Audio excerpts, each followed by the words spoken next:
Hi అండి. ఈరోజు మన వీడియోలో సన్న కారపూస చేయడానికి నేను ఈ కప్పుతో ఒక కప్పు మినపప్పుని గంట ముందు శుభ్రంగా కడిగి నానబెట్టానండి. ఇప్పుడు ఈ మినపప్పుని ఒక కుక్కర్ గిన్నె తీసుకొని ఇందులో వేసుకుందాం. ఏ కప్పుతో అయితే మినపప్పు తీసుకున్నామో అదే కప్పుతో ఒక కప్పు నీళ్లు పోసుకొని ఇప్పుడు స్టవ్ ఆన్ చేసుకొని హై ఫ్లేమ్ మీద ఒక విజిల్ వచ్చేంత వరకు ఉడికించుకుందాం.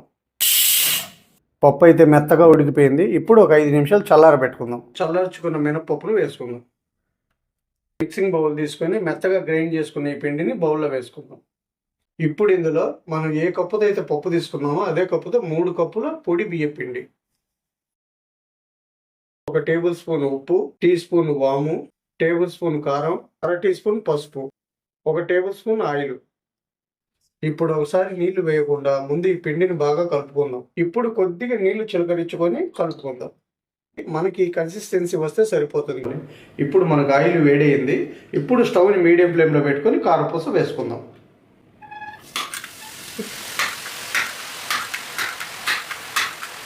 ఇలా వేసుకున్నాం కదా, ఇప్పుడు ఒక 2 నిమిషాల పాటు కదల్చకుండా కాల్చుకుందాం. ఇలా ఎయిర్ బబుల్స్ అన్నీ స్లో అయిపోతే మన కారపూస చక్కగా కాలినట్టు. ఇప్పుడు మనం సపరేట్ ప్లేట్లోకి తీసుకుందాం.